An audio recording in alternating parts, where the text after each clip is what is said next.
Dante's Boxing Nation, what's going on, guys? So now it can be said that Teofimo Lopez has lost 3 fights out of his last 5 fights. 3 out of 5. And we're not talking about losses against Gervonta Tank Davis, against Devin Haney, against Shakur Stevenson, against Terrence Crawford. Lopez was awarded with a unanimous decision win. The natural consensus would be, after watching this fight, if it's going to be a unanimous decision, they're giving it to Ortiz. Only way they're going to give this to Teofimo is if it's a split decision. One judge had the fight scored 117 to 111. That was Steve Weisfeld. And Steve Weisfeld, he's someone who's been scoring fights for a very, very long time. He has a lot of experience. And yet he had the most outrageous card out of the 3 judges. The other 2 judges, they had the fight score 115 to 113. You know, this situation is so amazing because when it comes to Teofimo Lopez losing to Kambosos, he was robbed. It was a setup. He literally said that they're pretty much against him. But yet the same people he's saying are against him just gave him his biggest gift in his entire career. I told you guys leading up to this fight in previous videos that I believe that Ortiz is going to lose this fight. And I said, if Ortiz wins 7 rounds to 5, they're going to give it to Teofimo Lopez. Ortiz has to win at least 8 rounds to 4 or 9 rounds to 3 decisively to not get robbed. And there's no doubt about it, Ortiz won at least 9 rounds in this fight. The only 2 rounds that Teofimo won clearly were the last 2 rounds. But from the first round to the 10th round, Ortiz, he completely outboxed Teofimo Lopez. He had him swinging at the air, throwing up straight air balls. The foot movement completely confused Teofimo Lopez. Ortiz, clearly he studied the Sandor Martin fight. And not only did Lopez show that he didn't improve from the Sandor Martin fight, but he also showed he hasn't improved from the George Kambosos fight because George used the same type of foot movement that frustrated Lopez in that fight. The problem with Teofimo Lopez is he is a pure counterpuncher. And when he counterpunches, he only usually counterpunches with 1 punch. Unless you're just standing right in front of him and you're leaving yourself open, then maybe he'll throw 2 counterpunches. But he usually only throws 1 hard counterpunch. So when someone is using angles on you and they're using foot movement and they have a long reach, then throwing 1 counterpunch is going to be extremely ineffective. But it's crazy because Ortiz wasn't only beating Lopez when he was moving around the ring and backing up, he was also beating Lopez when Lopez decided to back up. When Lopez couldn't catch Ortiz, he decided to switch things up and he started to back up. But every time he backed up, Ortiz did the smart thing. He jumped on him and threw combinations, and Teofimo Lopez still could not touch Ortiz. Ortiz was beating Lopez at his own game. But what doesn't make sense is if you're telling Ortiz, come on, let's fight, why are you backing up? You should just stand your ground in the ring, let him move, and you just stand there and say, come to me. But why would you start backing up, moving around the ring, the same way the guy is that you're complaining about? But once again, Ortiz showed Lopez what he was supposed to do when Ortiz was moving away. Ortiz said, let me show you how to do it. You want to move away from me? I'm going to jump on you with a 5-punch, 6-punch combination. This was a complete robbery.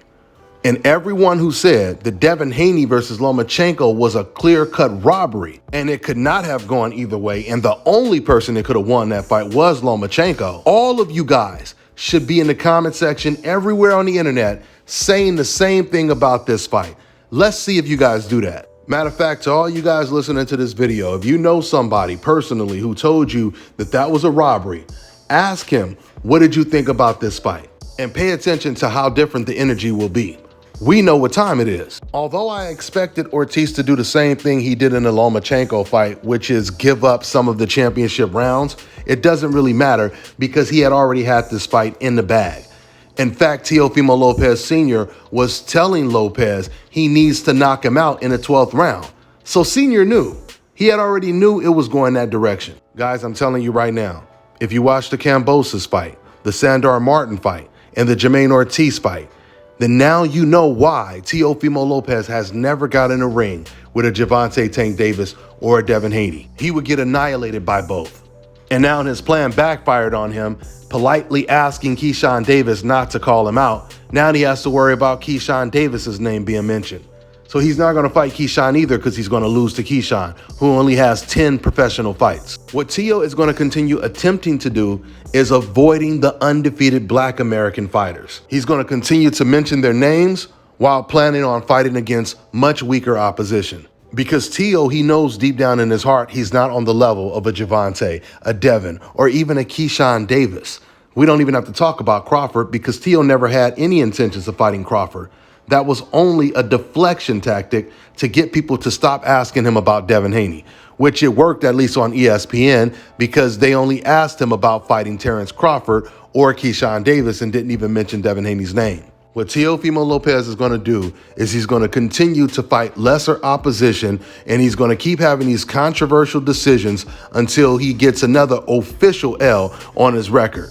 With that being said, I'm going to say congratulations to Jermaine Ortiz. He put on a great performance. He had an excellent game plan because he completely exposed or further exposed Teofimo Lopez. That's all I got for now, guys. I'm on to the next one. All right, now check this out, guys. If you're looking to repair eczema scars, burns and bruises, dark spots and blemishes, fever blisters, diabetic ulcers, this right here is the perfect product for you guys. It's called LO Decay Face and Body Oil. Athletes and top-ranking boxers, they're also using it after training to reduce swelling, inflammation, and to ease the pain. So get yours today. Go to lodecay.com, like them on Facebook, and follow them on Instagram. Fellas, I've got some great news for you. If you've lost your hair or have a receding hairline, the time has come when you can finally get your hairline back through a process called scalp micropigmentation. So here's how it works. It's a hair tattoo that replicates the look of your hair follicles when you have fully shaved it down. So to get this hookup, make sure you follow and contact my man Scalp Carolinas on Instagram. Let me tell you guys about Issa Israel Law Firm. It is a full-service legal practice based in Denver, Colorado, an emerging hub for combat sports and high-altitude training. If you're a fighter inside or outside of the ring and you need a law firm you can trust to fight for you, visit thefighterfirm.com or email help@iilawfirm.com. Legal representation is usually limited to plaintiffs or defendants in Colorado, but iFirm can help anyone in the world with trademarking their business name, logos, and U.S. immigration issues. This brother has been my attorney for a while and helped guide me through all kinds of business and civil issues, so make sure you guys go to thefighterfirm.com. An important message from Youth Fountain Laboratory, makers of VasoFlux and VasoFlux for Men. If you're over the age of 35 and over the years you've eaten pizza, dairy foods, deli meats, or meats with fat, you are likely to have some degree of plaque buildup in your veins and arteries. This increases your risk of suffering a stroke or heart attack exponentially, and no one wants such a catastrophic event to occur. Introducing Blackout.